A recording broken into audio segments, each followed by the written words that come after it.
The rifle was already in my hands when I saw her crawling through the snow. 21:47 on a winter night in New Mexico Territory, 1878. The kind of night that makes a man question whether the cold will kill him before the loneliness does. I was checking the eastern fence line, the section that borders Apache country, when I heard something that didn't belong to the wind. At first, I thought it was a wolf. We'd had a pack circling the property for weeks, getting bolder as the winter deepened and the deer grew scarce. But wolves don't bleed like that. The moonlight caught it first, a dark ribbon cutting through the pristine white, leading from the tree line toward my barn like a road pointing straight to judgment. I followed it with the Winchester raised, my breath forming clouds that dissolved into the darkness. The trail ended at the base of an old cedar tree, and that's when I saw her. She was young, maybe 22 or 23, dressed in torn buckskin that had once been decorated with intricate beadwork.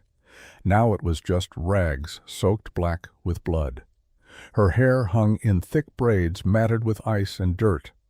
One hand clutched her side where the blood was coming from. The other held a small knife, the blade no longer than my thumb, pointed at me with a trembling arm that had maybe one more fight left in it. Her eyes found mine. Even in the darkness, even through the pain twisting her face into something barely human, those eyes burned with a kind of defiance I hadn't seen since the war, since the last time I watched a man choose to die on his feet rather than live on his knees. She was Apache, no question about it. The beadwork on what remained of her dress, the way she held the knife, the way she looked at me like I was already a dead man who just didn't know it yet. 3 years ago, I would have put a bullet in her without thinking twice. 3 years ago, I was a different man. I lowered the rifle slowly, keeping my movements careful and deliberate. She watched every inch of it, that little knife never wavering, even though her whole arm shook like a leaf in a storm. I spoke in the broken Apache I'd learned from a trader years back, before everything went to hell. The words felt clumsy in my mouth, like rocks I was trying to swallow. "She do?" I said. "No hurt." She shook her head, and when she spoke, it was in English, broken by pain and cold. "You white, you kill me." The words hit harder than I expected, maybe because they were true, maybe because 3 years ago they would have been true without question. I unbuttoned my heavy coat, the one Mary had sewn for me the winter before she died, and I took it off despite the cold that immediately bit through my shirt. I held it out to her. "If I wanted you dead," I said, "I wouldn't waste my coat." She stared at the coat, then at me, then at the coat again. Her knife hand dropped an inch, 2 inches. The blade pointed at the ground instead of my throat. Her eyes rolled back, and she collapsed forward into the snow. I caught her before she hit the ground. She weighed almost nothing, like holding a bundle of sticks wrapped in leather. The blood from her side soaked into my shirt, warm and sticky, and for a moment I was somewhere else, some other night, some other body bleeding out in my arms. 3 years ago, the night Mary died. But I pushed that down deep where it belonged and carried the girl toward the cabin. Her head lolled against my chest, and I could feel her breath coming in short, desperate gasps. She was alive, barely, but alive was enough to work with.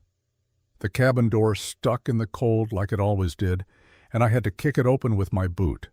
The fire inside had burned down to embers, casting barely enough light to see by. I laid her on the bed, the same bed where Mary used to sleep, where I still slept on one side like she might come back and need her space. I lit 2 lanterns and brought them close. The wound was bad, a stab wound, deep and angry, just below her ribs on the right side. The blade had gone in at an angle, missing anything immediately fatal, but doing enough damage to bleed her dry if I didn't work fast. Around her neck, I saw bruises, finger-shaped. Someone had tried to strangle her before they stabbed her, or maybe after. Either way, someone had wanted this girl dead badly enough to make sure of it. I'd sewn men back together during the war. Bullet wounds, shrapnel, amputations when things got really bad. My hands remembered the work even if my mind didn't want to. I threaded a needle with fishing line, the strongest thing I had, and I started to stitch. She woke up halfway through. Her eyes snapped open, and she tried to sit up, but I held her down with one hand while the other kept working the needle. She made a sound like a trapped animal, all pain and rage and fear mixed together into something that wasn't quite human. "I'm helping you," I said. "Hold still." She must have understood something in my voice or my face because she stopped fighting. She just lay there, tears running down the sides of her face into her hair, while I finished closing the wound. When I tied off the last stitch, she passed out again.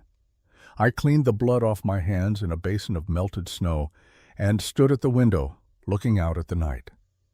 The blood trail I'd followed was already being covered by fresh snow. In an hour, there would be no sign anyone had come here at all. In the morning, the world would be white and clean and perfect, like nothing bad had ever happened. But I knew better. Bad things leave marks that snow can't cover. They leave marks on the soul that never wash away, no matter how hard you scrub. I thought about Mary, about the night our house burned, about the smell of smoke and the sound of her screaming. I thought about the Apache village by the Gila River, about the fires we set under a cold November moon while Frost's men cheered like we were doing something righteous instead of something that would stain us forever. I looked at the girl sleeping in my bed, her breath finally steady, her face finally peaceful. And I wondered if God had a sense of humor or if this was just his way of settling accounts. The night stretched on. I sat in the chair by the fire and watched her sleep. Somewhere around 3 a.m, she started to talk in her sleep. Apache words I didn't know, strung together in sentences that rose and fell like music. But one word kept repeating. Ayanna. She said it soft, then loud, then soft again, like a prayer or a curse or maybe just a name. Ayanna, I repeated quietly, tasting the word. It meant something in Apache, I was sure, but I didn't know what. Maybe it was her name. Maybe it was someone she'd lost. Either way, it was the only thing I had to call her. When dawn finally started to gray the windows, I made coffee and fried some salt pork. The smell filled the cabin, and she stirred. Her eyes opened slowly, cautiously, like she wasn't sure what world she'd woken up in. When she saw me sitting across the room, she tensed. I set a plate on the small table between us, cornbread, dried meat, a cup of water. She looked at it like it might be poison. Then her stomach growled loud enough for both of us to hear, and she reached for it with shaking hands. She ate like someone who hadn't seen food in days. Slow at first, then faster, then slow again, when the pain in her side made her stop and breathe. I didn't say anything, just drank my coffee and let her have the space to figure out I wasn't going to hurt her.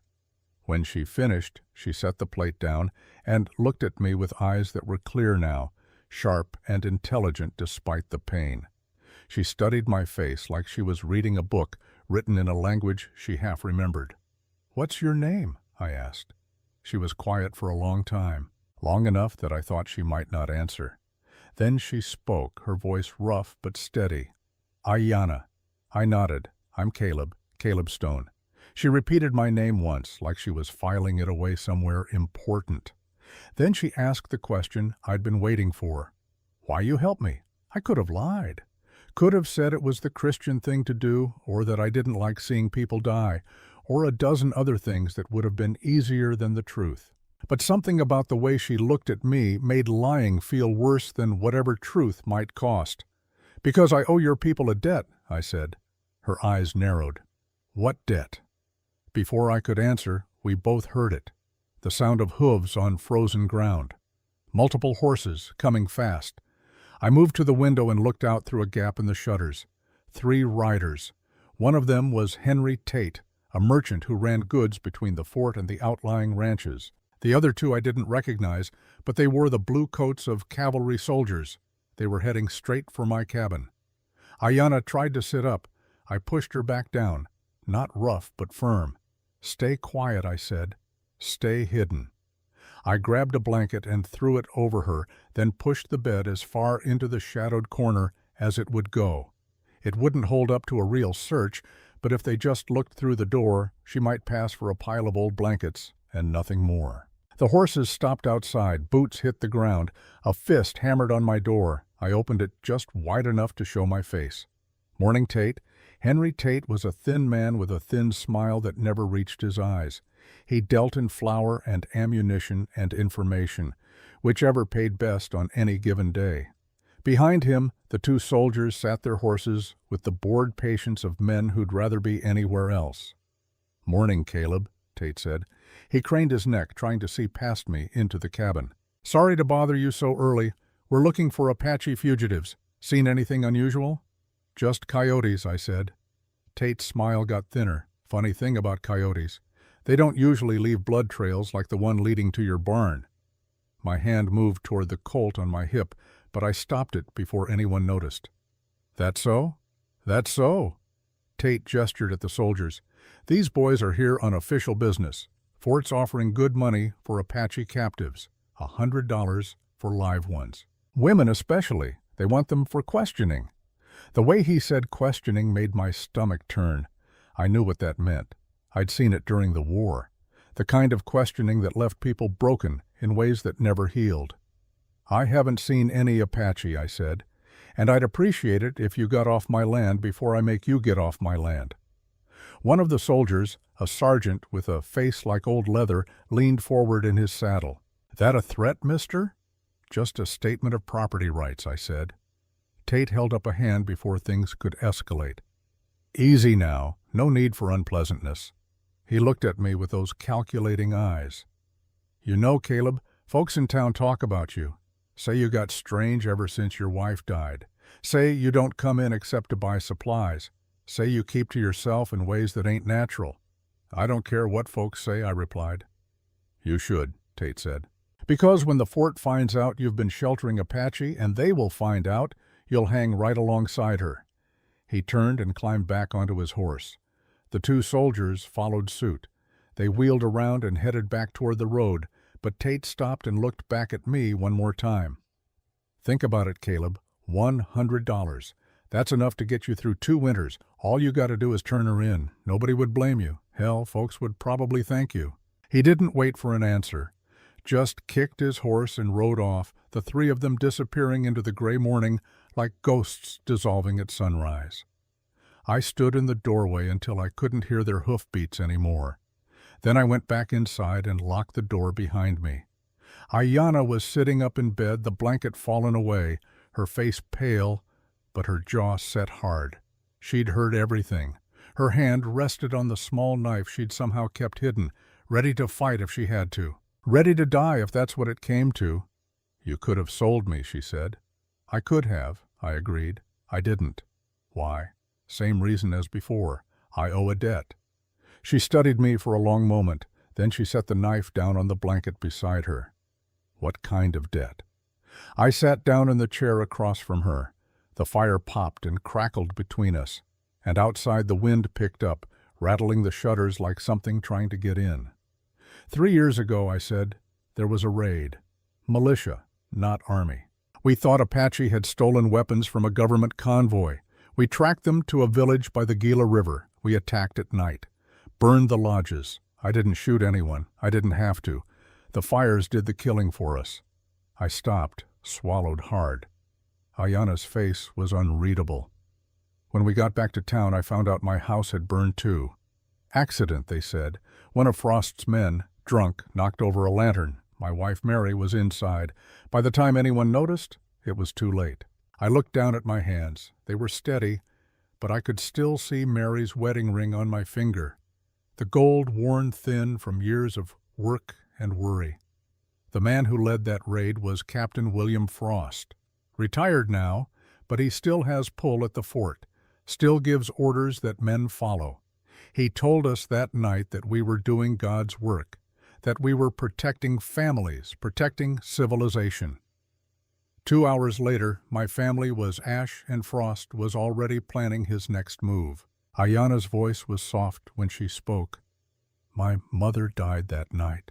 The words hung in the air between us like smoke. Your mother, I repeated. She was in one of the lodges, the ones you burned. She ran out with my little sister in her arms. Someone shot her. I don't know who. Maybe it doesn't matter. She fell in the river. My sister survived. My mother didn't. I couldn't look at her, couldn't stand to see what must be in her eyes. Hate, disgust. The kind of judgment that's earned and can't be argued against. I was 12, Ayana continued. I watched from the trees where my father had hidden us. I watched the fires. I watched my mother die. I watched white men celebrate. And I swore that night that I would never forget their faces. She paused. Then, when you found me in the snow, I thought you were one of them, thought maybe this was how it ended. But you didn't kill me. You saved me. So now I don't know what to think. I finally looked up at her. Her eyes were dry, but there was something broken in them that all the toughness in the world couldn't hide. The man who stabbed you, I said. Who was he? His name is Dakota. He is my father's most trusted warrior. She touched her side where I'd stitched the wound. He did this because I refused to marry him, and because I know his secret. What secret? Ayana took a breath, and when she spoke again, her voice was hard as stone. 4 months ago, my sister Kiona died. They said it was a hunting accident. An arrow went astray. But I know better. Dakota killed her, and I can prove it.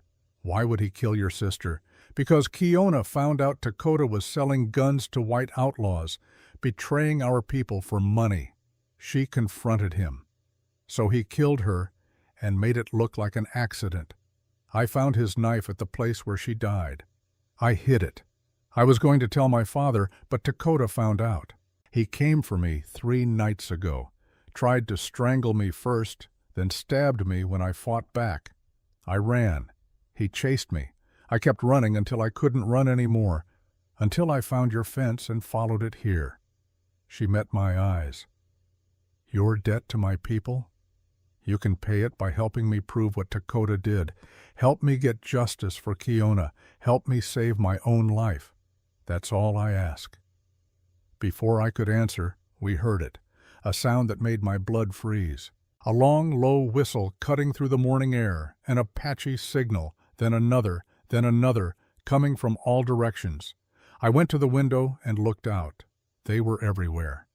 70 warriors at least, maybe more, emerging from the tree line like shadows given form, on horseback, painted for war, carrying spears and bows and rifles taken from dead soldiers over decades of fighting.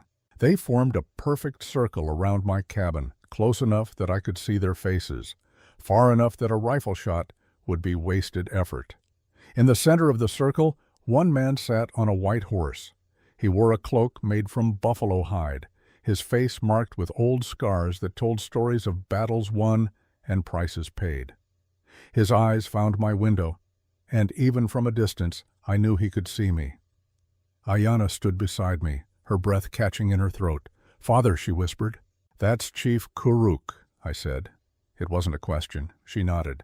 I looked out at the 70 warriors, at the chief on his white horse, at the morning sun rising over a scene that felt pulled from some old story about the end of the world. And I thought about debt, about fire and blood, about women dying and men celebrating, about 3 years of silence and grief finally coming due. "Guess we're about to find out if words can stop a war," I said. Ayana touched my arm. Her hand was small and cold and shaking. "If he kills you," she said, "tell him in your last breath that you tried to help me. Maybe he'll remember that. Maybe it will mean something." I looked down at her, at this young woman who'd watched her mother die in the same flames I'd lit, who'd lost a sister to betrayal, who'd been stabbed and left to die but somehow found the strength to crawl through miles of winter night to collapse at a stranger's door. "I'm not planning to die today," I said. "But if I do, I'll make sure he knows you were worth saving." We walked out together, Ayana leaning on me for support, both of us stepping into the cold morning air to face whatever judgment waited. Chief Kuruk sat motionless on his horse, watching us approach. His face was stone. His eyes were winter. Around us, 70 warriors held their positions, silent as death, waiting for a word from their chief to either spare us or end us. I stopped 10 feet from Kuruk's horse. Ayana stood beside me, her hand gripping my arm hard enough to hurt. The chief spoke first.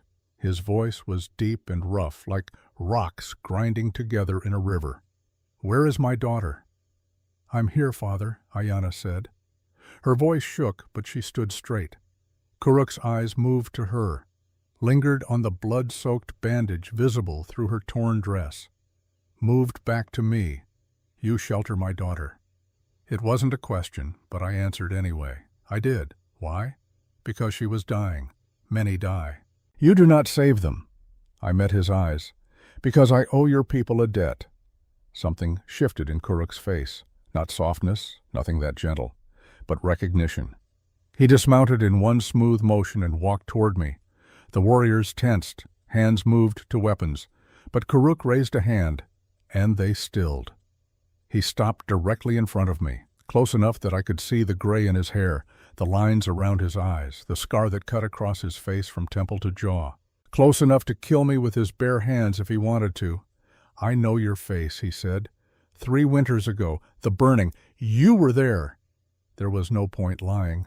"Yes, you killed my wife. I didn't pull the trigger, but I lit the fires, so yes, I killed her." The silence that followed was absolute. Even the wind seemed to hold its breath. Kuruk's hand moved to the knife at his belt. Every warrior behind him tensed like bowstrings pulled taut.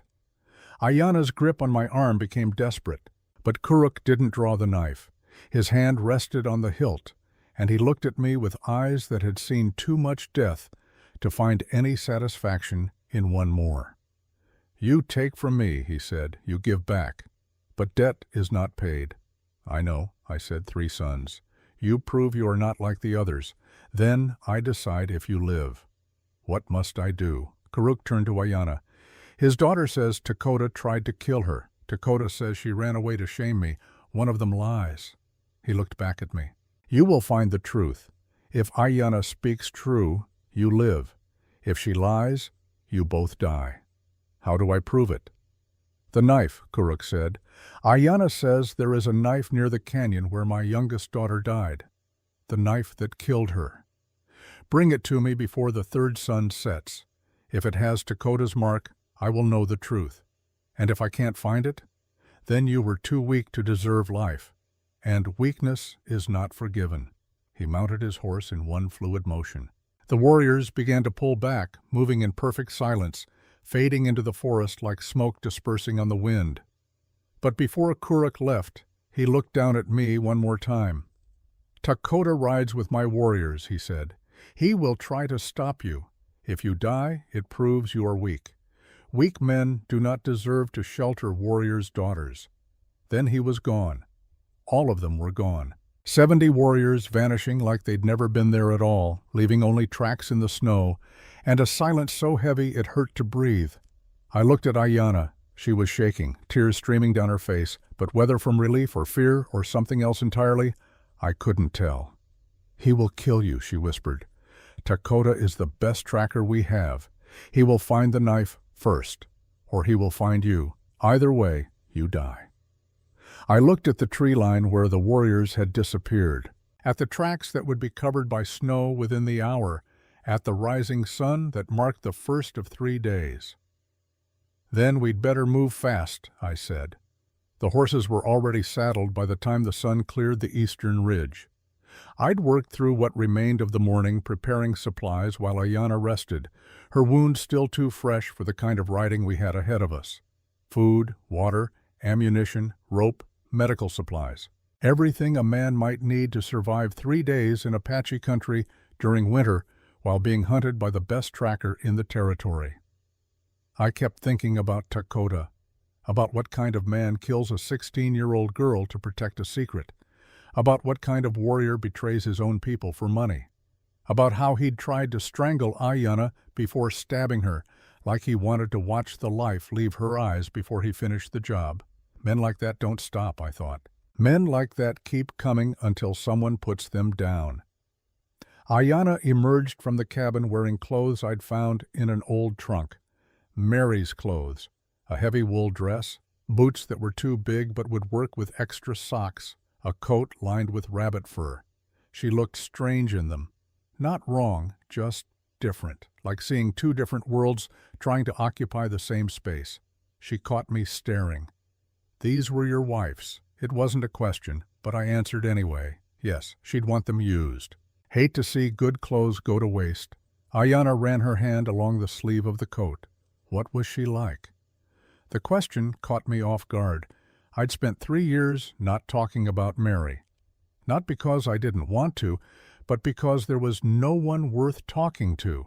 No one who'd understand what it meant to lose someone in fire and smoke and chaos, to have them there one moment and gone the next, like they'd never existed at all. She was kind, I said finally. Too kind for this country. Too kind for me, probably. She used to leave food out for stray dogs. Used to nurse baby birds that fell from their nests. Used to tell me that meanness was a choice and kindness was a choice, and every day we got to decide which one we'd be. I helped Ayanna onto her horse, careful of her injured side. She settled into the saddle with a wince, but didn't complain. Sounds like someone worth remembering, she said. She is. We rode out as the sun climbed higher, heading northeast toward the canyon country where Kiona had died. The land was brutal in winter, beautiful too, in the way that dangerous things often are. White snow over red rock, juniper trees bent under the weight of ice, sky so blue it hurt to look at directly. Ayanna rode in silence for the first hour, saving her strength. I kept scanning the horizon, looking for signs of pursuit. Dakota would know we were coming. Karuk would have told him. The question wasn't if he'd try to stop us, but when and how. Around midday, Ayanna spoke up. Her voice was quiet, almost lost in the wind. Why did you really save me? I already told you, I said. No. She shook her head. You told me about the debt, about the fire. But that's not enough. Men don't risk their lives to pay philosophical debts. So why? I rode for a while without answering, watching the trail ahead, listening to the creak of leather and the soft crunch of hooves in snow. Finally, I said, when I found you in the snow, you were about the same age Mary was when I married her. Same dark hair, same way of looking at the world like you were daring it to knock you down. For just a second, in the dark, I thought maybe time had rolled backward. Thought maybe I was getting a second chance at something I'd failed the first time. I looked at her. Of course, soon as I got close, I saw you weren't Mary, weren't anything like her, really. But by then it didn't matter. You were dying and I could help. Sometimes it's that simple. Ayanna was quiet for a moment. Then, it's never that simple. No, I agreed. I suppose it's not. We reached Crimson Canyon as the sun began its descent toward the western horizon. The canyon got its name from the red rock walls that rose on either side like the ribs of some massive beast. And in summer, the creek at the bottom ran clear and cold. And in winter, it was frozen solid, a white ribbon cutting through red stone. This is where Kiona died, Ayanna said. She pointed to a spot about halfway up the northern wall, where a small cave was visible. She was hunting, alone, which she wasn't supposed to do, but she was stubborn, thought she could bring back a deer, prove she was strong enough to hunt with the men. What happened? Dakota said he found her at the bottom of the canyon, said she must have fallen while tracking game, said an arrow had gone through her chest in the fall from her own quiver. She pointed to the cave. But I came here after the burial. I found blood in that cave. And I found Dakota's knife hidden under rocks. Why would he leave the knife? Ayanna's jaw tightened. Because he was interrupted. Someone else was nearby. He had to run. He came back later for the knife, but I'd already taken it. We dismounted and began the climb. The rock was slick with ice, and every step had to be tested before committing weight to it. Ayanna moved slowly, hampered by her wound, but she refused help. Pride? Maybe. Or just the stubbornness of someone who'd learned that depending on others got you killed. The cave was small, barely large enough for 2 people. The floor was dirt and old leaves, disturbed by animals and weather. But in the back, where shadows pooled thick, I could see the dark stains Ayanna had mentioned. Old blood, soaked into the earth. I knelt beside the stains, running my fingers through the dirt. This is where she died. Ayanna nodded. Dakota killed her here, stabbed her. Then he carried her body to the canyon floor and staged it to look like a fall. "Where did you hide the knife?" She moved to the left side of the cave, where a pile of loose rocks had been stacked against the wall. She began pulling them away, one by one. I helped, working quickly, aware that every minute we spent here was a minute Dakota could be getting closer. After a few minutes of digging, Ayanna stopped. Her face went pale. "What's wrong?" She looked up at me, and I saw fear in her eyes for the first time since I'd found her. "It's gone." "What do you mean, gone?" "I mean the knife isn't here." She threw rocks aside frantically now, searching, her breath coming faster. "I hid it right here, under these rocks. It was here. I know it was here." I helped her search, moving every stone, checking every crevice, but she was right. The knife was gone. "Dakota must have come back for it," I said. "After you ran. He knew you'd hidden it somewhere. Must have searched until he found it." Ayanna sat back against the cave wall, her face in her hands. "Without the knife, we have no proof. Without proof, my father will think I lied. He'll kill us both." "Then we find another way to prove it," I said. "How?" I thought about it. About evidence and proof and the ways men hide their crimes. Dakota had killed Kiona in this cave 4 months ago, blood soaked into dirt. But blood leaves traces, and bodies leave marks. "We dig up your sister," I said. Ayanna's head snapped up. "What?" Dakota stabbed her. "Even if he took the knife, the wound would have left marks on her bones. The angle of the blade, the depth. A hunting accident wouldn't leave the same kind of damage as a murder. If we can show your father the bones, show him the proof in Kiona's own body, he'll believe you." "Disturb the dead?" Ayanna's voice was horrified. "That's forbidden. Sacred." "So is murder," I said. "And if we don't do this, Dakota wins. He gets away with killing your sister. He gets you killed. And he goes on betraying your people until someone else catches him or he decides the money's good enough to disappear." Ayanna stared at me for a long moment. Then she looked at the bloodstains on the cave floor, at the place where her sister had died alone and afraid. "Where is she buried?" I asked gently. "In the grove," Ayanna said quietly, "near the Twin Pines. Sacred ground. Can you take me there?" She closed her eyes. When she opened them again, they were hard. "Yes." We left the cave and descended the canyon wall as the sun touched the western horizon, painting the red rocks orange and gold. The temperature was already dropping, and I knew we'd have to make camp soon or risk freezing in the dark. But Ayanna pushed on, leading us north through increasingly rough terrain. She rode like someone being chased, like if she stopped moving she might never start again. We reached the grove as twilight bled into night. The Twin Pines stood like sentinels over a clearing where the snow had been brushed away in patches, revealing small cairns of stone marking burial sites. The Apache didn't bury their dead the way white people did. They prepared the bodies and laid them in shallow graves, covering them with stones and sacred objects, letting the earth take them slowly. Ayanna dismounted and walked to a cairn marked by a young pine sapling and a circle of red stones. She knelt in the snow, and I heard her begin to sing. A death song in Apache, the words rising and falling like wind through trees, carrying grief and love and goodbye into the darkening sky. I waited until she finished. Then I said, "I'll do the digging. You don't have to watch." "No," she said, standing. "Kiona was my sister. If we're going to disturb her rest, I owe it to her to be here." Together we removed the stones. Beneath them, wrapped in deerskin and decorated with beads, was what remained of Kiona. 4 months in the ground had taken much of her, but the bones were intact. I unwrapped the deerskin carefully, respectfully. Ayanna turned away, unable to watch. I examined the ribs, looking for the damage I knew had to be there. I found it on the right side. A clean break in the 4th rib, angled upward and inward. The kind of break you get from a blade thrust with force.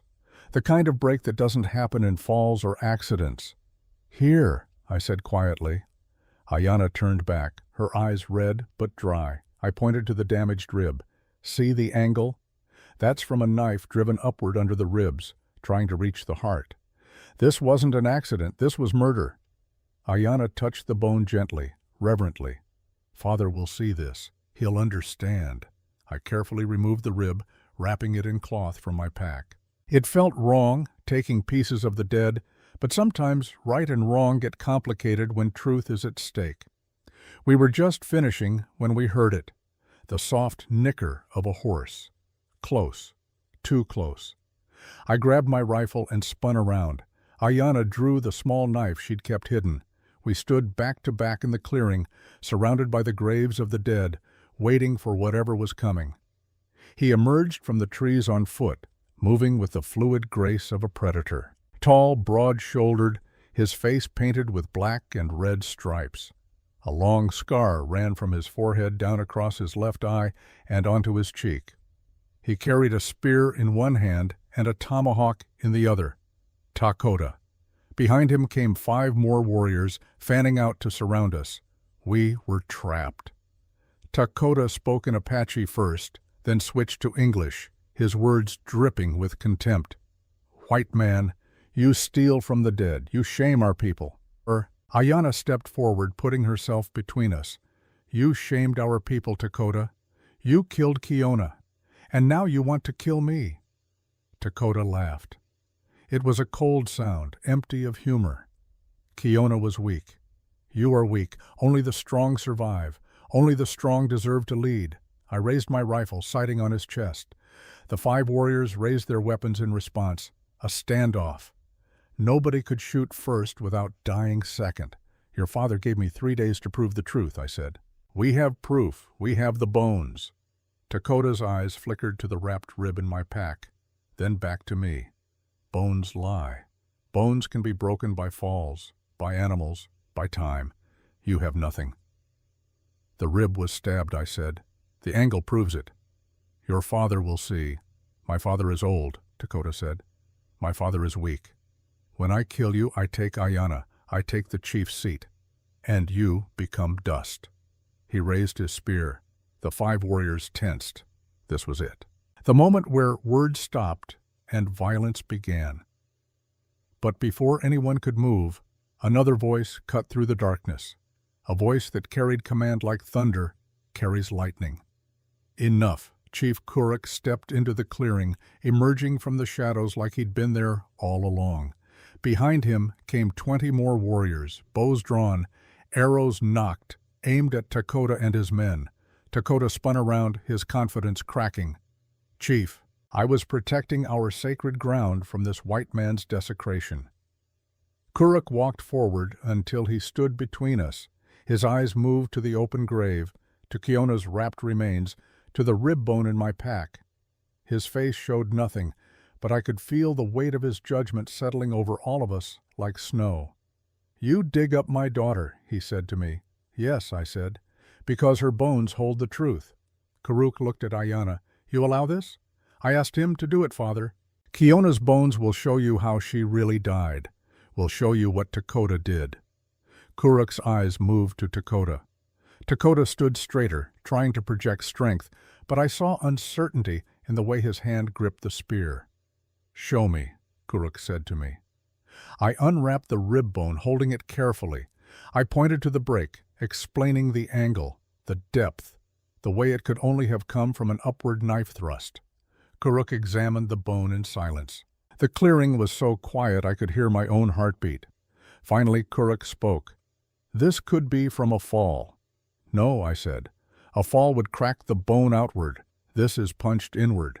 And look at the edges. They're smooth, cut by a blade, not broken by impact." Kuruk held the bone up to the moonlight, studying it from every angle. Then he looked at Takota. "Speak truth. Did you kill Kiona?" Takota's face twisted with rage. "I did it for the tribe.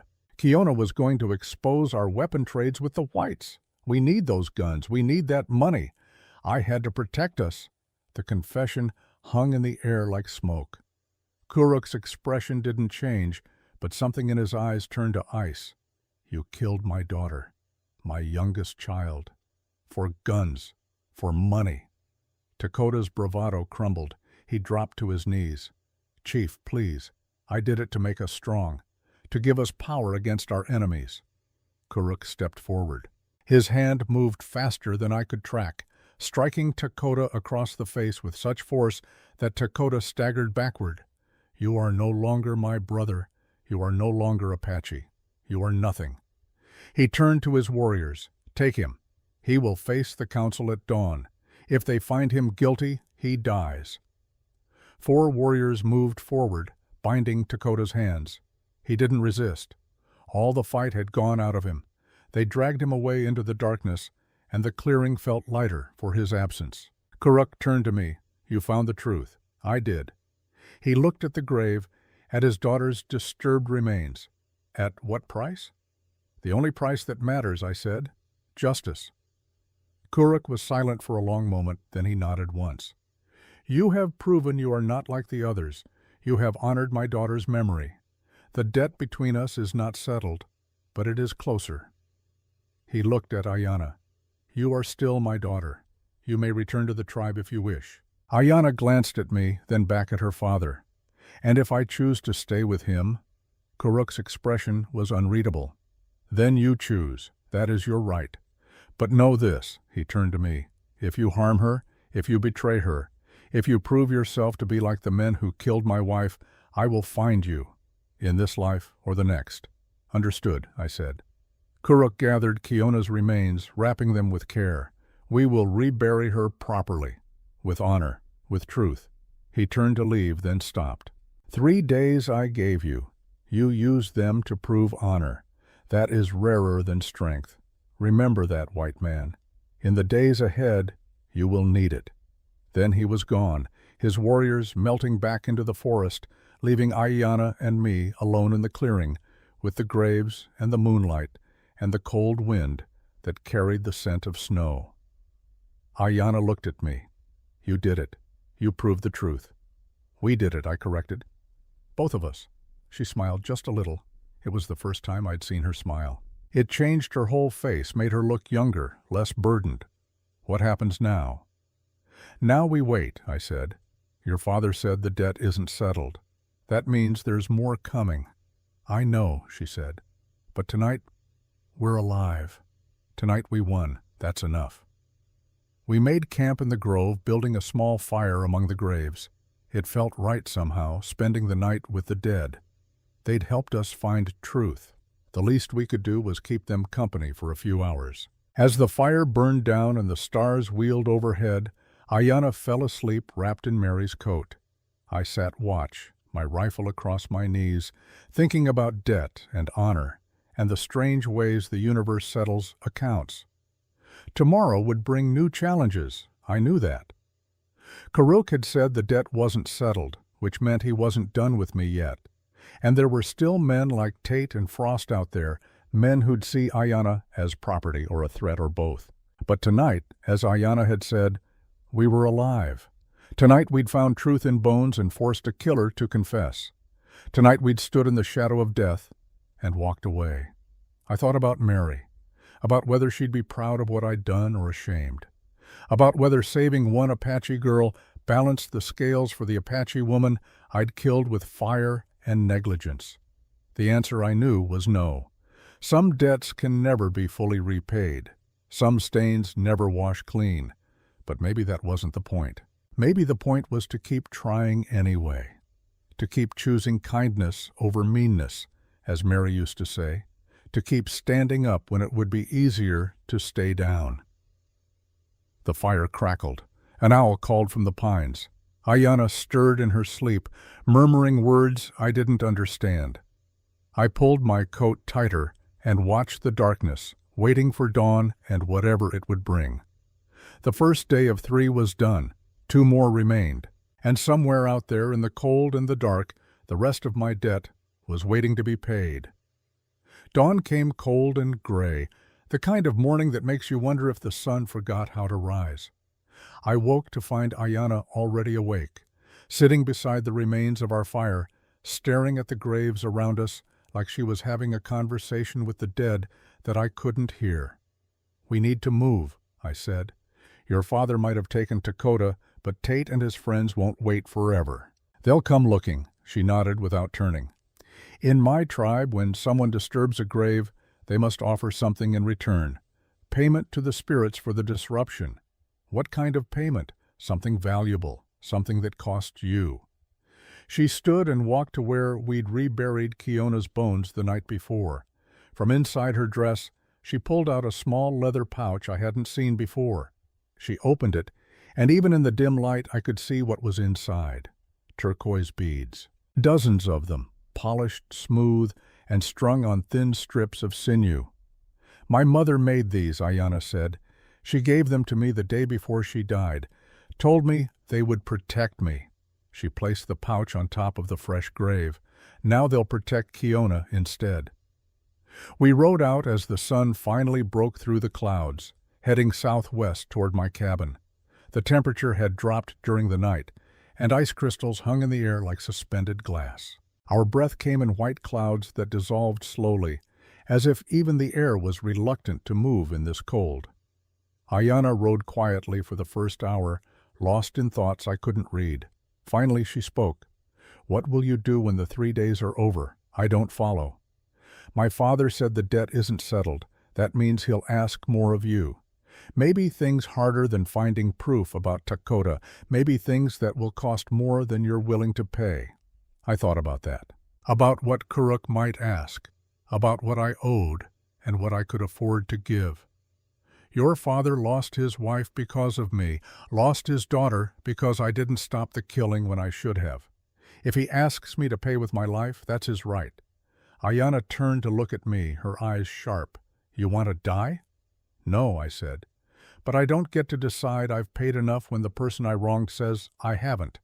That's foolish." "Maybe, but it's honest." We rode in silence for another mile before Ayanna spoke again. "When I was a child, my mother told me a story about a warrior who killed another man's son by accident. The father demanded justice, wanted the warrior's life. But the warrior had a family too, a wife and 3 children who would starve without him. So the warrior offered to become the father's son, to hunt for him, protect him, care for him in his old age, to give his life in service instead of death. What happened? The father accepted. The warrior served him for 20 years. And when the father died, he left everything he owned to the warrior. Because the warrior had given him something better than revenge. He'd given him a reason to keep living." She paused. "My father is not that man. He doesn't want service. He wants something else. I just don't know what yet." "We'll find out soon enough," I said. We reached the cabin around midday to find it wasn't empty. 3 horses were tied to the fence post. Through the window, I could see shadows moving inside. I pulled my rifle from its scabbard and dismounted. "Stay here," I told Ayanna. "Not a chance," she said, sliding down from her horse. "Someone breaks into your home. That's my business too now."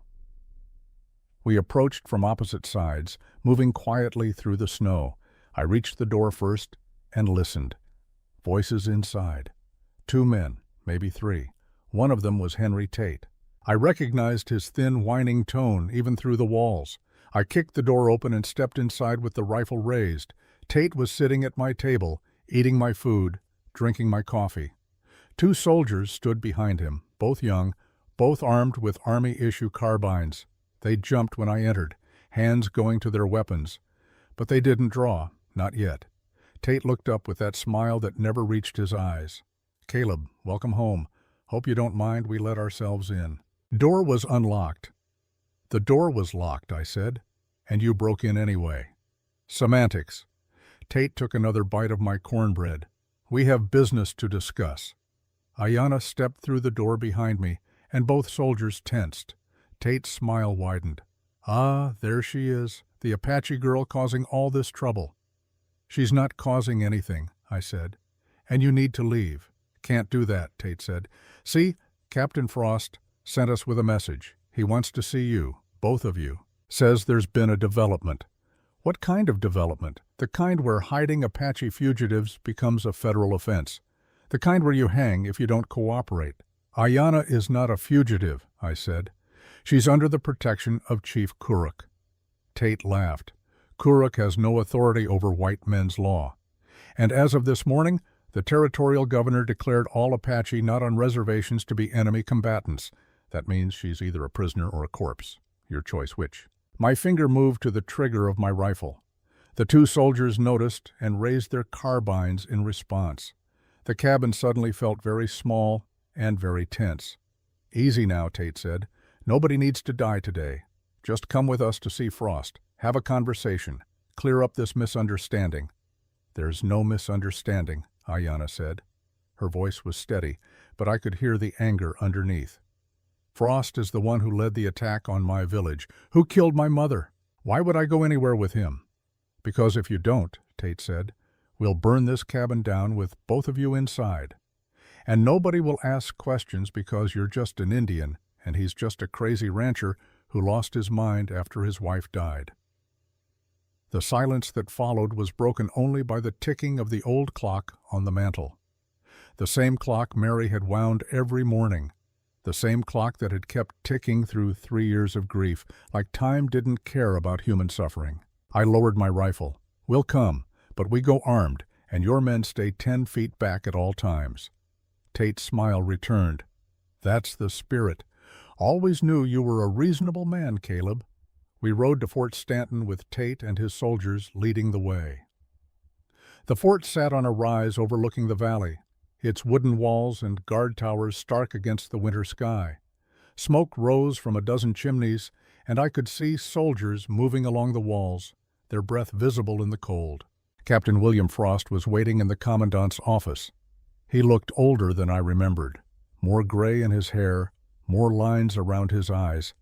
But those eyes were the same, cold and calculating, the eyes of a man who'd learned to sleep well after giving orders that killed women and children. "Stone," he said without preamble, "been a long time." "Not long enough," I replied. Frost ignored that. He gestured to Ayanna. "This the girl? She has a name," I said. "I'm sure she does." Frost walked around his desk, studying Ayanna like she was a horse he was considering buying. "Your father is Chief Kuruk." It wasn't a question, but Ayanna answered anyway. "Yes.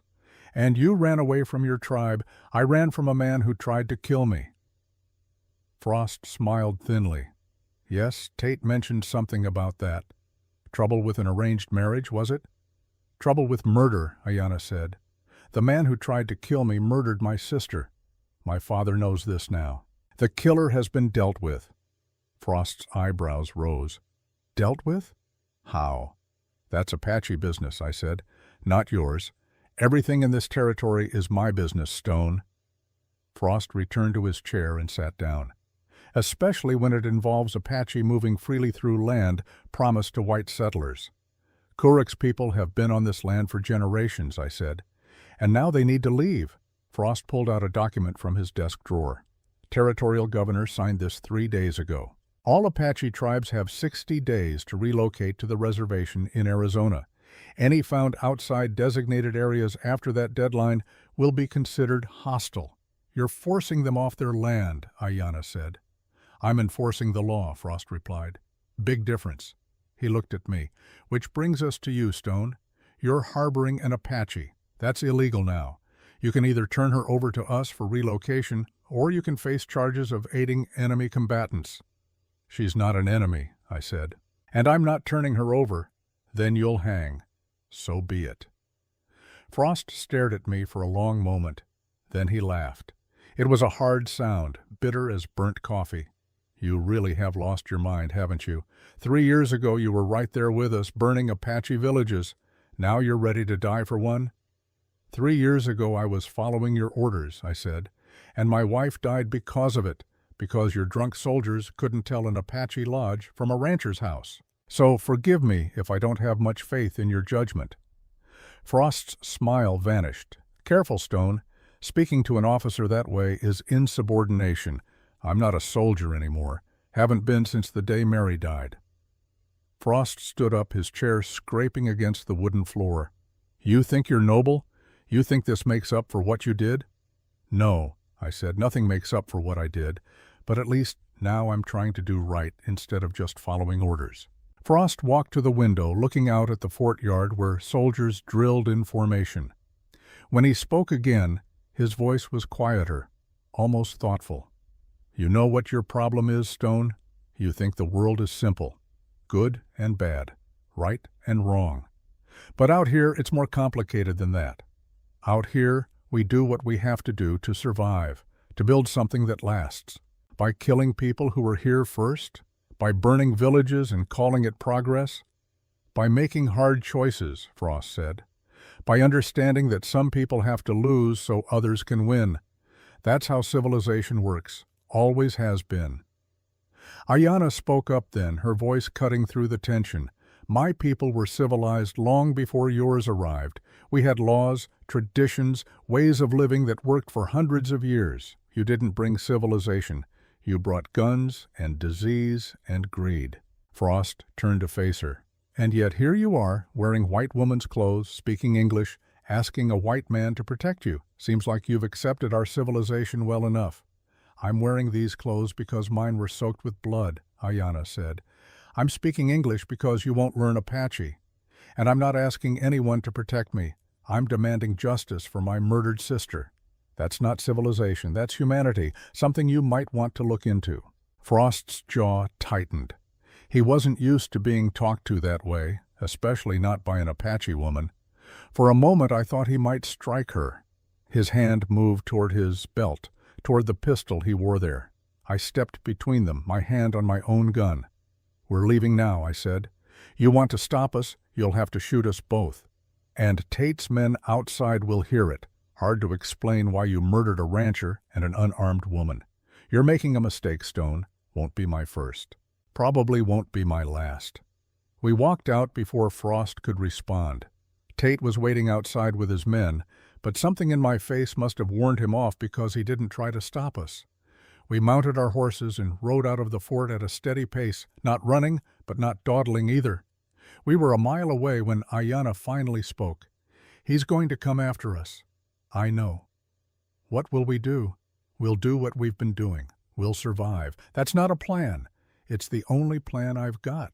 We rode in silence for another mile before I noticed the tracks. Fresh ones crossing our path from the east.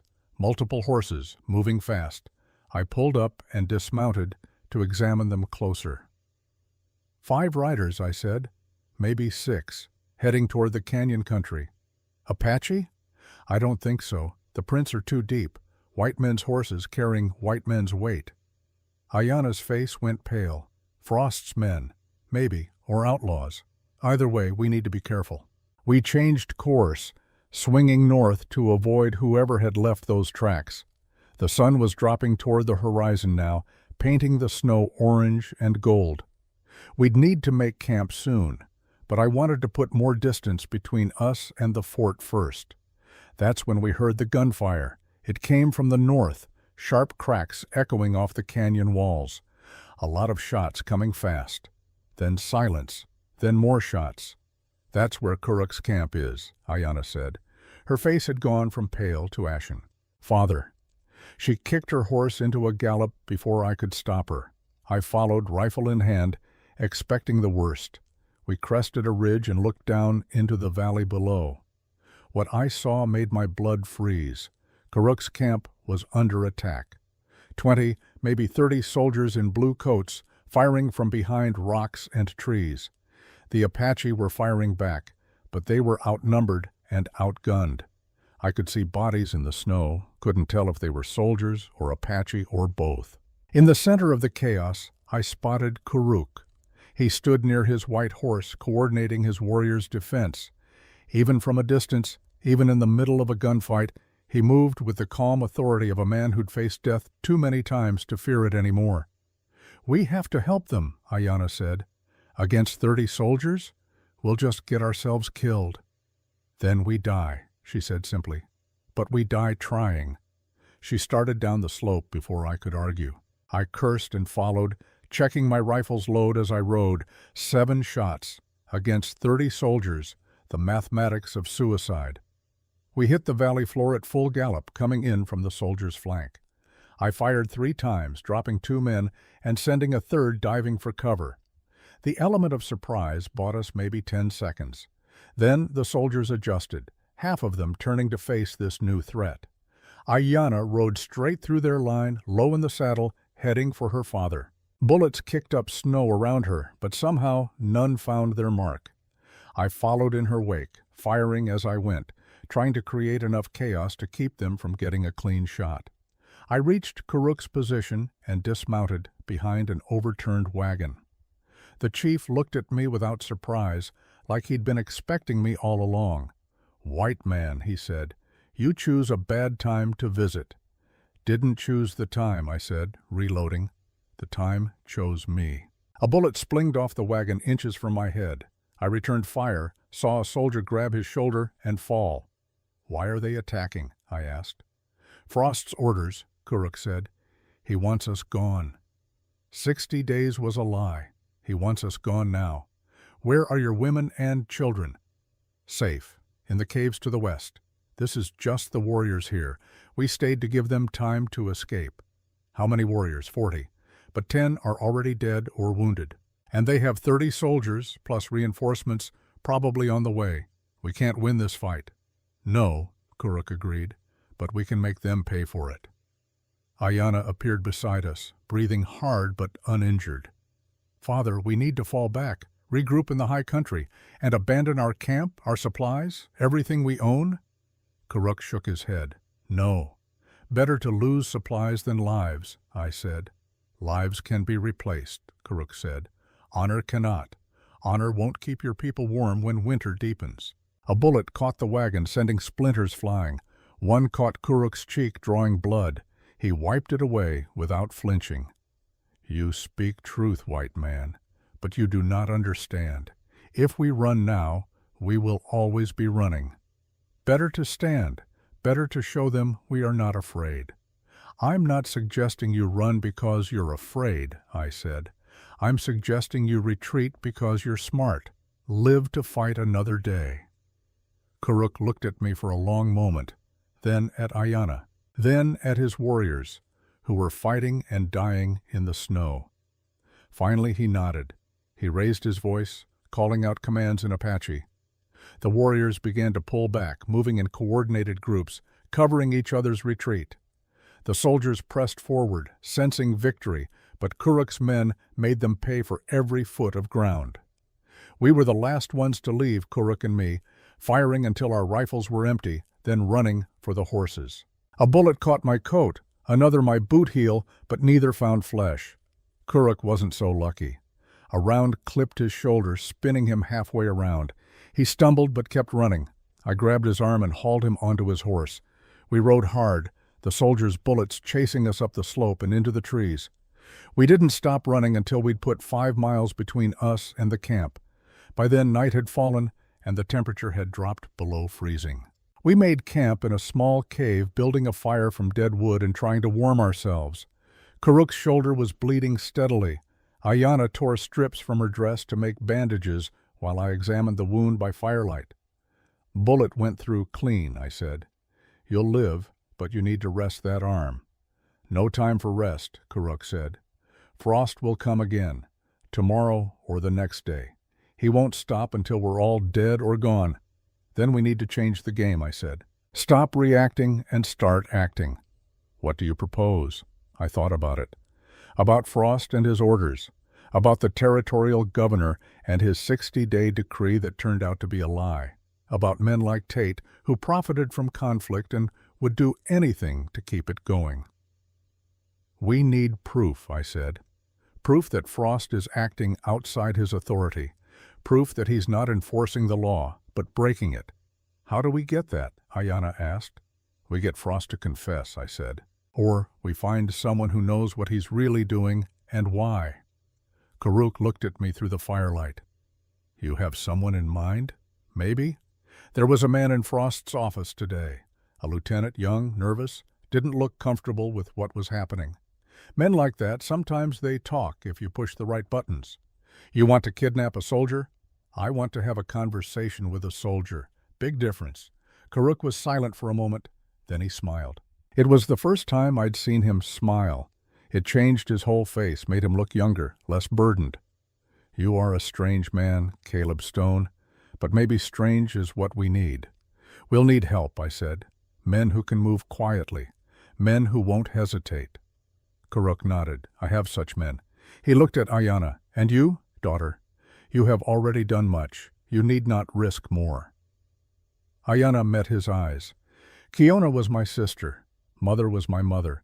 I have every right to see this through. You could die. We all could die, Ayana said. At least this way we die for something that matters. Kuruk reached out and touched her face gently. You have your mother's courage, her fire. He looked at me. Protect her, white man, or my bullet will find you wherever you hide. I'll protect her, I said, or die trying. Good, Kuruk said. Then we have an understanding. He stood, his wounded shoulder making the movement awkward, but not impossible. Tomorrow we move against frost. Tomorrow we force the truth into the light. And tomorrow we discover if justice is possible in a land built on injustice. He walked to the cave entrance and looked out at the night. Somewhere in the darkness, his people were hiding. Somewhere, Frost's soldiers were planning their next attack. Somewhere, the future waited to be decided by men with guns and principles and the courage or foolishness to stand for what they believed. I sat beside the fire and cleaned my rifle, checking each mechanism, each round. Ayana sat across from me, doing the same with the small pistol I'd given her. Neither of us spoke. There was nothing left to say. Tomorrow would bring answers. Tomorrow would bring blood. Tomorrow would reveal whether 3 days was enough time to settle a debt that had been building for 3 years. I thought about Mary, about what she'd say if she could see me now. Probably something about kindness and choices and doing right even when it was hard. Probably something that would make me smile even as it broke my heart.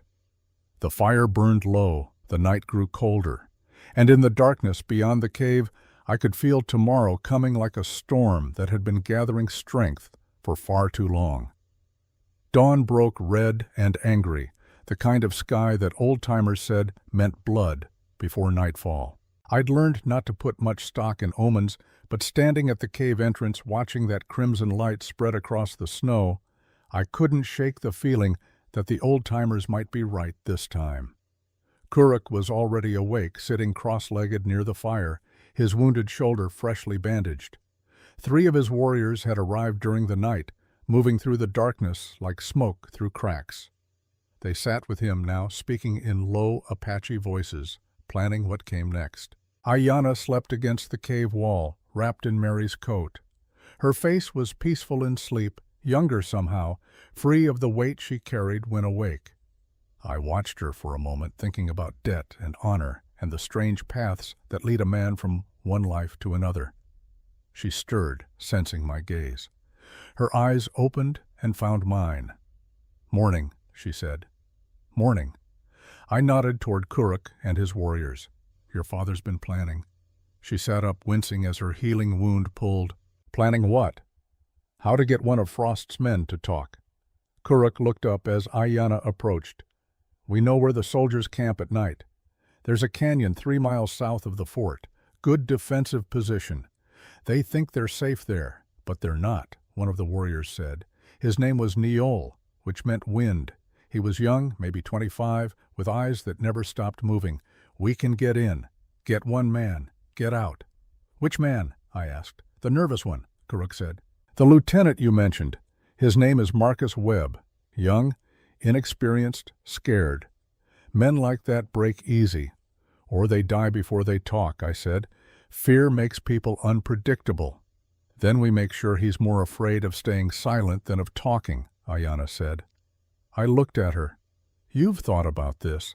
I've thought about a lot of things, like how Frost killed my mother, and now he's trying to finish the job by killing my father.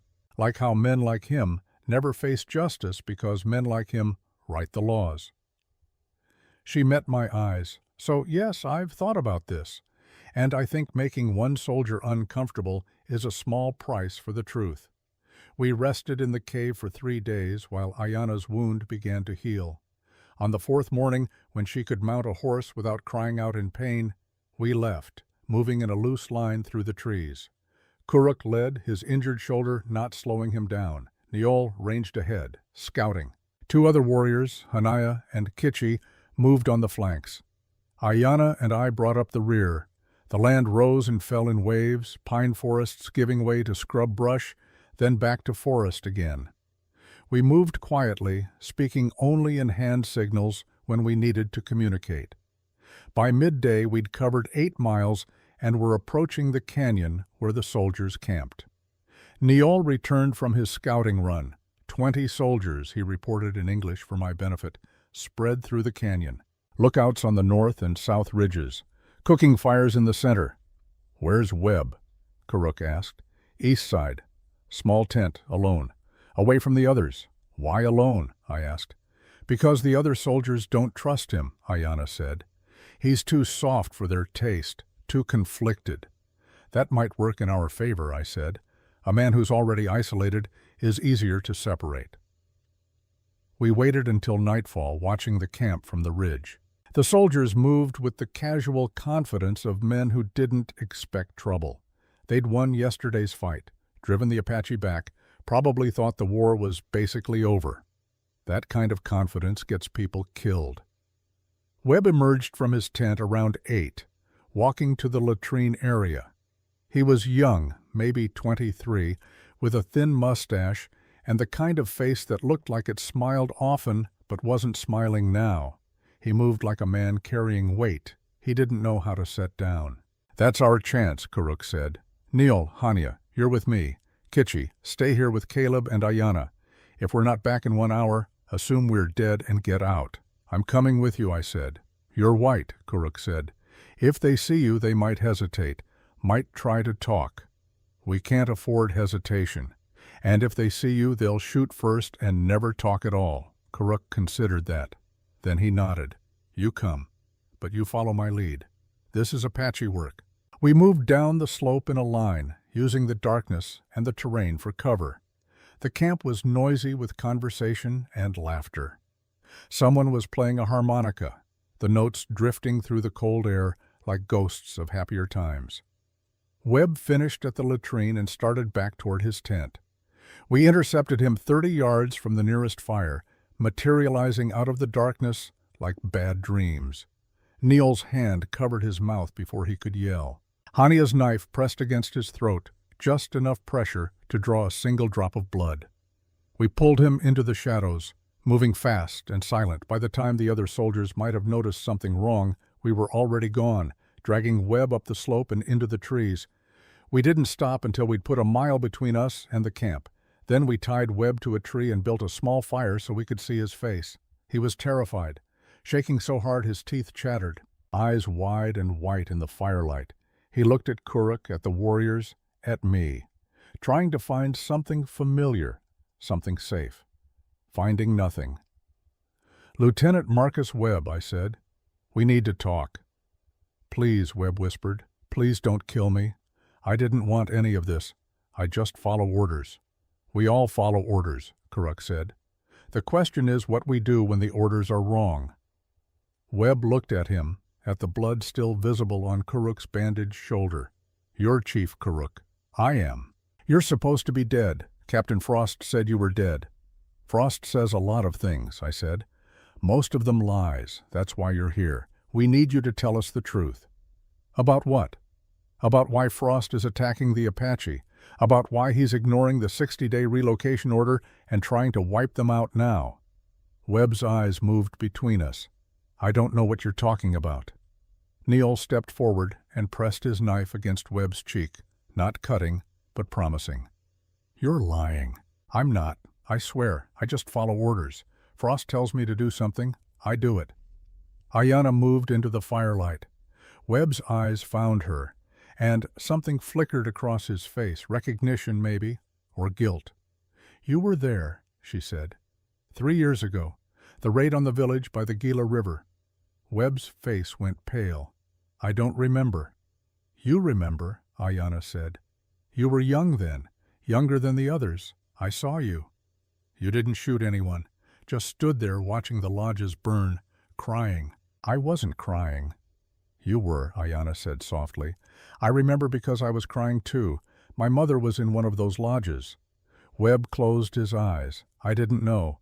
Frost said they were enemy combatants. said they'd killed settlers. They hadn't, I said. There were no dead settlers. Frost made that up, just like he's making things up now. Why would he do that? Webb asked. That's what we need you to tell us, Karuk said. I don't know, Webb insisted. I swear to God I don't know. Karuk studied him for a long moment. Then he nodded to Neol. The warrior pulled his knife back. Karuk untied Webb's hands but left his feet bound. You're scared, Karuk said. That's good. Fear means you're smart enough to understand danger, but you're also ashamed. I can see it in your eyes. You know what Frost is doing is wrong, but you don't know how to stop it. Webb said nothing, but his silence was confirmation enough. I'm going to tell you something, Lieutenant, Karuk continued. 3 years ago, I lost my wife in the fires your captain ordered. My daughter lost her mother. My tribe lost dozens of people who never hurt anyone, and I have carried that hate in my heart every day since. Webb looked at the ground. But hate is heavy, Karuk said.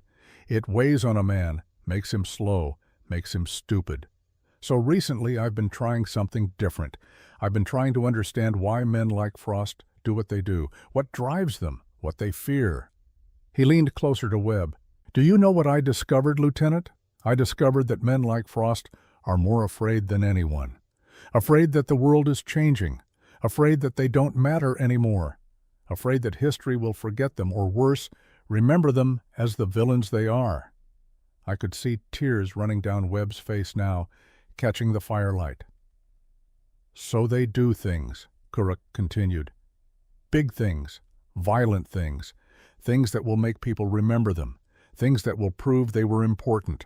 And they tell themselves it's for honor or duty or civilization, but really it's just fear dressed up in fancy words. Is that why you think Captain Frost is doing this? Webb asked quietly. No, Karuk said. I think Frost is doing this for money. Webb's head snapped up. What? The land he's trying to clear, I said. The land your soldiers are dying to take. It's not just any land, it's mineral land, rich in copper and maybe silver, worth a fortune to whoever controls it. That's not possible, Webb said. The Army doesn't profit from land seizures.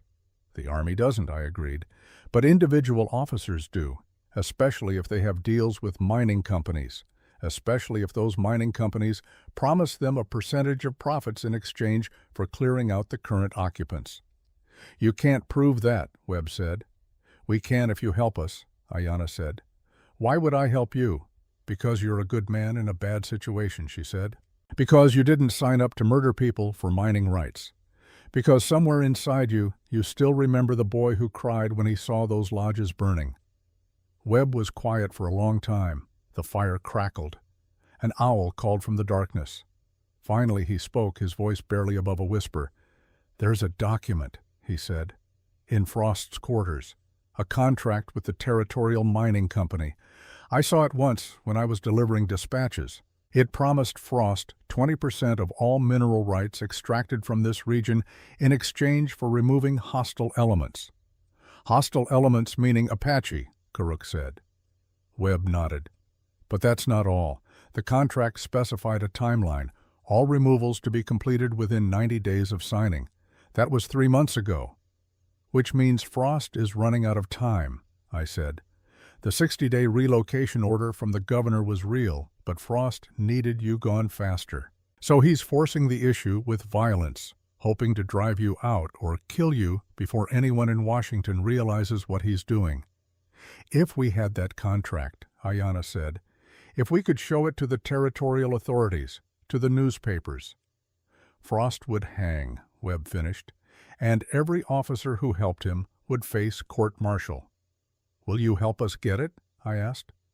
Webb looked around at the circle of faces watching him, Apache warriors who had every reason to kill him, a rancher who'd participated in the massacre of their people, a young woman who'd lost her mother and sister to violence he'd helped enable. If I help you, he said slowly, I'll be a traitor to the Army, a deserter. They'll hunt me for the rest of my life. If you don't help us, Karuk said, you'll be a traitor to your conscience. And that's a hunt that never ends. Webb closed his eyes. When he opened them again, something had changed. Some decision had been made that couldn't be unmade. Frost keeps the contract in a lockbox under his bed, he said. The key is on a chain around his neck. He never takes it off. Then we'll need a distraction, I said, something big enough to draw him out of his quarters. I can do that, Webb said. There's a supply wagon coming in tomorrow afternoon from Fort Craig. I can report a problem with it. Suspected theft or contamination. Frost will have to investigate personally. He's paranoid about supply lines. How long will that give us? 30 minutes, maybe 40 if you're lucky. That'll have to be enough, I said. We made our way back toward the fort as dawn approached, moving carefully through the gray pre-light. Webb rode with us, no longer a prisoner, but not quite an ally either. More like a man who'd jumped off a cliff and was hoping to find water instead of rocks at the bottom. We camped in a dry wash 2 miles from the fort, sleeping in shifts, waiting for afternoon. Ayanna sat watch with me during the midday shift, both of us quiet, lost in our own thoughts. "Are you scared?" she asked after a while. "Terrified," I said. "Good. Fear keeps you sharp. What about you?" She was quiet for a moment. "I'm not scared of dying. I'm scared of dying for nothing. Of my mother's death meaning nothing. Of Kiona's murder meaning nothing." She looked at me. "That's why this has to work. Not for revenge. For meaning." The supply wagon arrived right on schedule, a long train of mules and horses carrying food, ammunition, and medical supplies. Webb rode down to intercept it, playing his part perfectly. Within minutes, soldiers were swarming the wagons, officers shouting orders, Frost himself emerging from his quarters to oversee the investigation. "That's our window," Kuruk said. Niol and I moved toward the fort's eastern wall, the section furthest from the commotion. The wall was 10 feet high, made of rough timber, easy enough to climb if you weren't worried about being seen. We went over in seconds, dropping into the shadowed space between buildings. Frost's quarters were in the center of the fort, a 2-story building that had once been the commandant's residence. 2 guards stood outside the main entrance, but the back door was unguarded. Arrogance or oversight, didn't matter which. We slipped inside. The interior was dark and quiet. Most of the fort's personnel were outside dealing with the supply wagon crisis. We climbed the stairs to the 2nd floor, moving on the balls of our feet, making no sound. Frost's room was at the end of the hall. The door was unlocked. Inside, the room was sparse. A bed, a desk, a wardrobe, a washstand. Everything military, neat and organized. "Under the bed," Niol whispered. We pulled out a heavy iron lockbox, the kind that would take an hour to break into without the key. The kind that promised whatever was inside was worth protecting. "We need the key," I said. Niol looked toward the window. "Frost is still outside. We could take it from him. Too risky. Too many soldiers around. Then we take the whole box and open it later. It weighs 60 pounds, at least. We'll never make it over the wall." We stood there for a moment stymied, watching our window of opportunity start to close. Then I had an idea. It was stupid and dangerous, but it might work. "Wait here," I told Niol. "If I'm not back in 5 minutes, take the box and run." "Where are you going?" "To get the key." I walked out of the quarters and down the stairs, moving with the confidence of someone who belonged there. I crossed the yard toward where Frost stood, inspecting the supply wagons. Officers clustered around him, everyone talking at once. I walked right up to the group and cleared my throat. "Captain Frost, sir." Frost turned, his face already twisted with irritation. "What is it?" Then he saw me, really saw me. His expression went from irritation to shock to rage in the space of a heartbeat. "Stone," he breathed. "What the hell are you doing here?" The soldiers around us went for their weapons. I raised my hands, showing I was unarmed. "I came to make a deal," I said calmly. "A deal," Frost repeated. He laughed, a sound like breaking glass. "You break into a military installation and want to make a deal? I have information about Kuruk's location, where he's hiding his people, where his supplies are cached." Frost's eyes narrowed. "Why would you tell me that?" "Because I'm tired of running," I said. "Tired of being on the wrong side of the law. You were right yesterday. I need to think about survival. about building something instead of burning it down. It was a performance, and not a very good one, but Frost wanted to believe it. I could see the want in his eyes, the desire to think he'd won, that he'd broken me. "If you're lying," he said slowly, "I'll hang you from the tallest tree I can find." "I'm not lying," I said. "But the information doesn't come free. I want amnesty, a signed pardon for harboring Ayanna, and I want her released from the enemy combatant designation." Frost studied me. The soldiers around us were tense, fingers on triggers. The afternoon sun beat down, making the snow glare white and painful. "All right," Frost said finally. "Tell me where Kuruk is and we'll discuss terms." I leaned in close, lowering my voice like I was sharing a secret. "He's in the caves west of Black Mesa. About 20 warriors with him, women and children deeper in the cave system." Frost's hand moved to his chest, an unconscious gesture, touching the chain around his neck where the key hung. Checking it was still there, reassuring himself. That's when I moved. I grabbed the chain and yanked hard, snapping it. The key came free in my hand. Frost yelled, reaching for his pistol, but I was already running, sprinting across the yard toward the eastern wall. Shots rang out. Bullets kicked up dirt around my feet. I zigzagged, making myself a harder target, my heart hammering so hard I thought it might burst. I hit the wall at full speed, jumping, catching the top, pulling myself up and over. More shots. One tore through my coat, another grazed my leg. A line of fire that made me stumble, but not fall. Niol was waiting on the other side with the horses. I threw myself into the saddle and we rode, the whole fort erupting behind us like a kicked hornet's nest. We didn't stop until we'd put 5 miles between us and the fort. By then, my leg was bleeding steadily, soaking through my pants. Niol helped me dismount and examine the wound. "Through and through," he said. "Clean. You'll live." "Did you get it?" I asked, holding up the key. He smiled and patted the saddlebag where he'd secured the lockbox. We made camp in a rocky outcrop and opened the box with trembling hands. Inside were documents, dozens of them, contracts, letters, ledgers, all the proof we needed of Frost's corruption, his deals with the mining company, his agreements to remove the Apache by any means necessary, his personal cut of the profits outlined in cold, precise numbers, and more, evidence of other crimes, stolen supplies sold on the black market, soldiers killed and reported as deserters so their pay could be pocketed, a network of corruption that went beyond just the Apache situation. "This is enough," Ayanna said, reading through the papers. "This is enough to destroy him." "If we can get it to the right people," I said. "We will," Kuruk said. He'd been waiting for us at the outcrop, along with Webb and the others. The lieutenant looked at the documents with a kind of horrified fascination. "I knew he was corrupt," Webb said. "But this is worse than I imagined." "What now?" Ayanna asked. "Now we ride to Santa Fe," I said, "to the territorial capital. Show these documents to the governor, to the newspapers, to anyone who'll listen." "That's 3 days hard riding," Kuruk said. "Frost will send soldiers after us." "Then we'll have to ride faster," I said.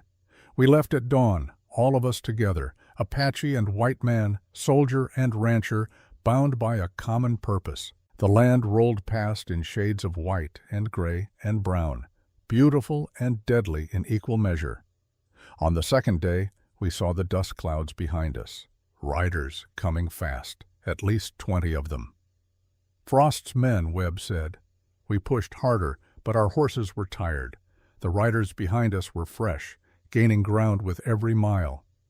"We're not going to make it," Niol said. "We'll make it," Kuruk replied, "but not all of us." He pulled his horse to a stop. "Hanaya, Kitchi, you're with me. We'll hold them here while the others ride on." "Father, no," Ayanna said. "Daughter, yes," Kuruk replied. "This is my choice, my honor. You carry the truth forward, that's what matters." "I won't leave you," Ayanna said. "You will," Kuruk said. "Because I command it. Because your mother would want you to live. Because the truth is bigger than any one life." He looked at me. "Caleb Stone, the debt between us is settled. You proved yourself worthy. You gave my daughter a chance to finish what we started. That's enough." "We can fight together," I said. No, Kuruk said. You ride. Tell the world what Frost did. Tell them about the Apache who fought for justice. Tell them we were people, not just obstacles to be removed. He smiled at Ayanna one last time. Be strong, little one. Be fierce. And remember, kindness is not weakness. It's the hardest kind of strength. Then he rode off with Hania and Kitchi, 3 warriors against 20 soldiers, riding toward certain death with their heads high and their spirits unbroken. We rode on, tears streaming down Ayanna's face, my own eyes burning. Behind us, we heard gunfire, a lot of it. Then silence. We reached Santa Fe on the 3rd day. The territorial governor met with us immediately after reading the documents. His face went pale, then red, then pale again as he worked through the papers.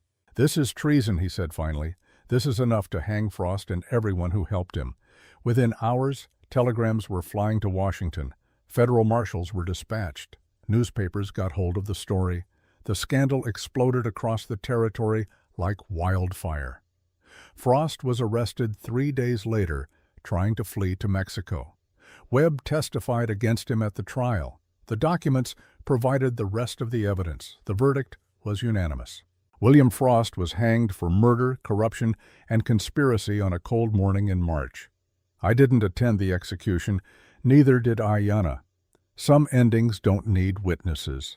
6 months later, spring came to New Mexico territory like a promise kept. The cabin looked different now. Ayanna had planted flowers around the cedar tree, the same tree where I'd found her bleeding in the snow. She'd hung curtains in the windows, sewn from cloth we'd bought in town with money from selling my cattle. She'd turned the place into a home instead of just a shelter. We'd married in April, a ceremony that borrowed from both Apache and white traditions. Kuruk hadn't lived to see it, but his presence was felt in every word, every gesture. Ayanna wore turquoise beads her mother had made.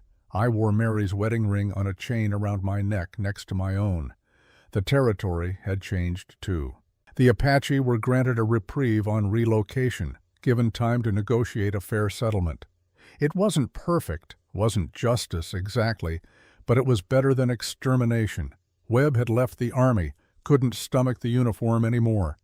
Last I heard, he was teaching school in Kansas, trying to do some good to balance the scales. Henry Tate was arrested trying to cross into Mexico with stolen army supplies. Last I heard, he was serving 10 years in Yuma Territorial Prison, where men asked plenty of questions he couldn't answer. I stood on the porch watching Ayanna in the garden, her hands in the soil, her face turned toward the sun. She was 4 months pregnant, not showing much yet, but I could see the change in her, a softness, a hope. She looked up and caught me watching. "Come help me plant," she called. "I'm better at planting seeds than growing things," I said. "Then it's time you learned." I walked over and knelt beside her in the dirt. She handed me a small seedling, some kind of herb I didn't recognize. "What is this?" I asked. "Sage," she said, "for cleansing, for new beginnings." We planted it together, our hands touching in the soil, and I thought about all the seeds that had been planted over the past 6 months. Truth, justice, hope, love. "Mary would have liked you," I said. Ayanna smiled. I think I would have liked her too. A rider appeared on the horizon, and my hand moved instinctively toward my gun. But Ayanna touched my arm, calming me. "It's all right," she said. "I know who that is." The rider came closer, and I saw it was a young Apache warrior, maybe 18. He dismounted and approached respectfully, speaking in Apache to Ayanna. She listened, then turned to me. "He says the council has made a decision. They want to name the baby after my father, if it's a boy." I looked at the young warrior, at Ayanna, and at the cabin and the garden, and the life we'd built from ashes and blood and forgiveness. "Kuruk," I said, testing the name. "It's a strong name, an honorable name." The warrior smiled and rode off, carrying our answer back to the tribe. That evening, as the sun set over the mountains, painting the sky gold and red and purple, Ayanna and I sat on the porch watching the day end. Her hand rested on her belly, on the life growing there. My hand covered hers. Do you think we'll tell him? She asked. Our son. About everything that happened. Some of it, I said. The important parts. About his grandfather's courage, about his mother's strength, about how sometimes the hardest thing in the world is choosing to forgive, but it's also the most important. And about his father? The man who helped kill his grandmother? I was quiet for a long moment. Yes, I said finally. That too, because children deserve truth, even when it's ugly. Especially when it's ugly. Ayanna leaned her head against my shoulder. We've come a long way, she said. We have a long way to go, I replied. But we're going together, she said. That's what matters. The stars came out one by one, filling the sky with light. Somewhere in that vast darkness, I like to think Mary and Kuruk were watching. Two souls who'd been taken too soon but whose legacies lived on in the choices their survivors made. The past couldn't be changed. The blood couldn't be washed away. The fires couldn't be unlit. But the future was still being written, still being shaped by hands in soil, by love in the face of hate, by the decision to build instead of destroy. A coyote called from the hills, and another answered. The wind picked up, carrying the scent of sage and cedar and growing things.